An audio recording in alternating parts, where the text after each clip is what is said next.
सोचिए, ईद उल अज़हा की गहमा गहमी, तैयारियां और दूसरी तरफ बेपनाह रूहानी इनामात। इन दोनों के दरमियान एक परफेक्ट बैलेंस आखिर कैसे बनाया जाए? आज के इस जायजे में हम इसी दिलचस्प मौजू पर बात करेंगे।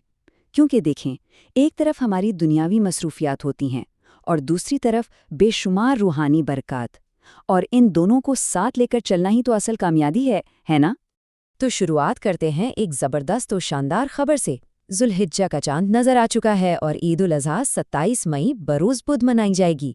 लेकिन रुकिए, इससे भी बड़ी राहत की खबर ये है कि ईद की तातीलात के दौरान गैस की लोड शेडिंग बिल्कुल मुअत्तल कर दी गई है। यकीनन इससे त्यौहार की खुशियों और खानों के मज़े में दोगुना इजाफा होने वाला है। तो आज हम क्या क्या कवर करने वाले हैं, जल्दी से देख लेते हैं। पहले ईद की तैयारी और गैस का शेड्यूल, फिर मवेशी मंडी के हवाले से अहम एहतियाती तदाबीर। तीसरे नंबर पर हम बात करेंगे चांद रात की, जिसे इनामात की रात भी कहा जाता है। चौथा, ईद के दिन के खास आमाल। और आखिर में कुर्बानी, गोश्त की हिफाजत और सफाई। चलिए सबसे पहले बात करते हैं ईद की तैयारियों और इस नई खुशखबरी की। अब ईद पर बारबेक्यू और मज़ेदार खानों की प्लानिंग के लिए गैस का शेड्यूल जानना तो बिल्कुल ज़रूरी है। इसे नोट कर लीजिए। मंगल की रात 12 बजे से सुबह 3 बजे तक गैस बहाल हो जाएगी। फिर बुध और जुमेरात यानी ईद के पहले दोनों दिन सुबह 7:30 बजे से रात 12 बजे तक मुसलसल गैस आएगी। और जुमा को तो पूरा दिन बिना किसी रुकावट के गैस दस्तयाब होगी। हफ्ते के दिन से वापस पुराना शेड्यूल, यानी सिर्फ खाने के औकात में गैस आएगी। सच्ची बात है, ये शेड्यूल इस बार हम सबके लिए एक बहुत बड़ी सहूलत है। अब आते हैं अपने दूसरे हिस्से की तरफ, यानी मवेशी मंडी और वहाँ की एहतियाती तदाबीर। मवेशी मंडी की गहमा गहमी और धूल मिट्टी से तो हम सब वाकिफ़ हैं, इसलिए वहाँ जाते वक्त डस्ट मास्क या कोई कपड़ा ज़रूर पहनें। और देखें, मंडी के शदीद रश और जरासीम की वजह से बच्चों को घर पर ही रखना ज़्यादा बेहतर है। इसके अलावा अगर किसी को दमा, एलर्जी या ज़ियाबितस का मसला है तो प्लीज़ मंडी जाने से गुरेज करें।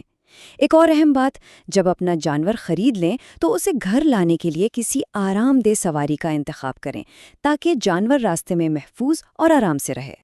अच्छा, जानवर के घर आने से पहले अगर हम कुछ स्मार्ट तैयारियां कर लें तो बाद में बहुत सुकून रहता है।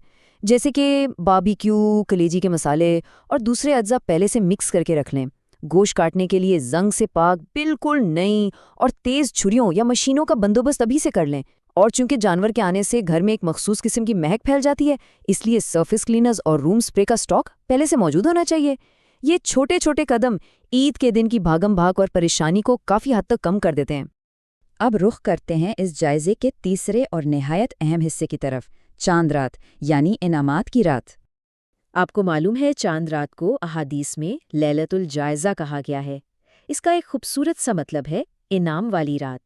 ये वो मुक़द्दस और बाबरकत वक्त है जब अल्लाह ताला की तरफ से बंदों को पिछले दिनों की गई इबादत और कुर्बानियों का बेहतरीन सिला और इनामात अता किए जाते हैं। तो सोचिए, ये रात सिर्फ आखिरी वक्त की शॉपिंग या बाजारों के चक्कर काटने के लिए नहीं है, बल्कि रूहानी समरात और बख्शिश समेटने का एक निहायत ही नायाब मौका है। अगर हम थोड़ा गौर करें तो हमारी सोसाइटी की आम रूटीन्स और इस रात की हकीकत में ज़मीन आसमान का फ़र्क है। आमतौर पर होता क्या है, रात देर तक शॉपिंग, ब्यूटी पार्लर्स के चक्कर और फिर अगले दिन के लिए लंबी नींद। लेकिन दर हकीकत ये कीमती वक्त तहज्जुद अदा करने, ज़िक्र अस्कार, तिलावत कुरान और अल्लाह से मग़फ़िरत तलब करने का है। ये वाज़े तकाबुल हमें इस बात पर सोचने पर मजबूर करता है कि हम इस बाबरकत रात का कीमती वक्त आखिर किन कामों में ज़ाया कर रहे हैं। इस रात की अहमियत सुनन इब्ने माजा के इस ताकतवर हदीस से मज़ीद वाज़े होती है। फरमाया गया, जिसने ईदेन की दोनों रातों में अल्लाह ताला से अजर सवाब की उम्मीद रखते हुए इबादत में क़याम किया, उसका दिल उस दिन मुर्दा नहीं होगा जिस दिन सबके दिल मुर्दा हो जाएंगे। सुबहान अल्लाह। ये शानदार फरमान वाज़े करता है कि ईद की रात इबादत में गुजारना किस कदर अबदी तहफ़्फ़ुज़ और रूहानी सुकून का बाइस है। और एक और दिलचस्प मालूमात, रिवायात के मुताबिक 5 मुबारक रातें ऐसी हैं जिनमें मांगी गई दुआएं कभी रद्द नहीं होती।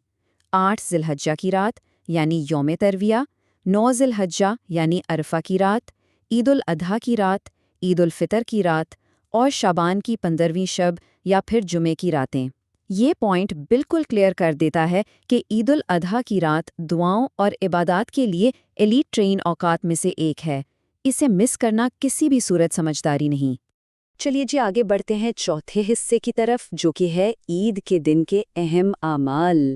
عید کے دن کا بابرکت آغاز غسل سے کرنا چاہیے، جو کہ سنت مؤکدہ ہے۔ اس کے بعد نماز عید ادا کی جائے۔ یہاں ایک بہت ہی دلچسپ اور اہم سنت یہ ہے کہ عید الاضحیٰ کے دن کچھ بھی کھانے پینے کو مؤخر کیا جائے، یہاں تک کہ قربانی کے گوشت سے ہی سیدھا افطار کیا جائے۔ اس کے ساتھ ساتھ صحیفہ سجادیہ کی 46ویں اور 48ویں دعا اور دعائے ندبہ کی تلاوت بھی اس دن کے اہم اعمال میں شامل ہیں۔ قربانی کا فزیکلی تھکا دینے والا کام شروع ہونے سے پہلے ان روحانی اعمال کی اہمیت بہت زیادہ ہے۔ ایک اور بہت اہم چیز، تکبیرات تشریق پڑھنے کا شیڈیول۔ اس کو یاد رکھنا بہت ضروری ہے۔ دیکھیں، عید کے دن نماز ظہر سے ان تکبیرات کے پڑھنے کا آغاز ہوتا ہے۔ زیادہ تر شہروں میں یہ 12 ذی الحجہ کی نماز فجر تک پڑھی جاتی ہیں، یعنی کل 10 نمازوں کے بعد۔ لیکن جو خوش نصیب لوگ منی میں موجود ہیں، ان کے لیے یہ سلسلہ 13 ذی الحجہ کی نماز فجر تک، یعنی کل 15 نمازوں تک جاری رہتا ہے۔ اپنے مقام کے لحاظ سے ان تکبیرات کی پابندی کرنا واقعی ایک نہایت خوبصورت عمل ہے۔ اب ہم آتے ہیں اس جائزے کے آخری حصے پر، قربانی، گوشت کی سنبھال اور صفائی۔ گوشت کو محفوظ اور پراپرلی سٹور کرنے کے لیے چند آسان مگر ضروری سٹیپس ہیں۔ سب سے پہلے، گوشت کاٹنے کے لیے ہمیشہ صاف ستھرے اور زنگ سے پاک اوزار استعمال کریں۔ جیسے ہی گوشت کٹے، اسے فوراً حصوں میں تقسیم کر لیں تاکہ بیکٹیریا وغیرہ کی افزائش نہ ہو سکے۔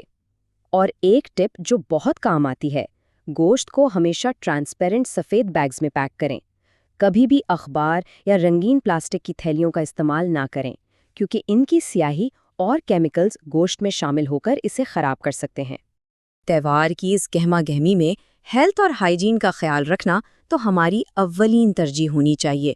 قربانی کے فوراً بعد فرش کو کسی اچھے سرفیس کلینر سے اچھی طرح صاف اور سینیٹائز ضرور کریں، اور ہاں، اس بات کو خاص طور پر یقینی بنائیں کہ بچے جانوروں کو پیار کرنے یا چھونے کے بعد اپنے ہاتھ صابن سے اچھی طرح دھوئیں۔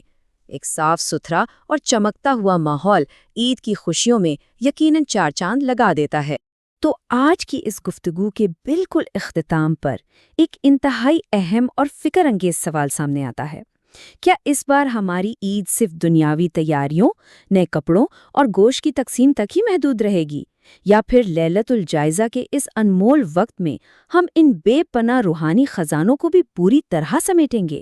دیکھیں، دنیاوی خوشیوں اور تہوار کی رونقوں کا بھرپور لطف تو بالکل اٹھانا چاہیے، لیکن اس مبارک دن اور رات کی عظیم روحانی برکات کو ہاتھ سے نہ جانے دیں۔ اصل میں یہی عید الاضحیٰ کا وہ خوبصورت پیغام ہے جو ہمیں زندگی میں توازن سکھاتا ہے۔ اور اسی سوچ کے ساتھ ہمارا آج کا یہ جائزہ اپنے اختتام کو پہنچتا ہے۔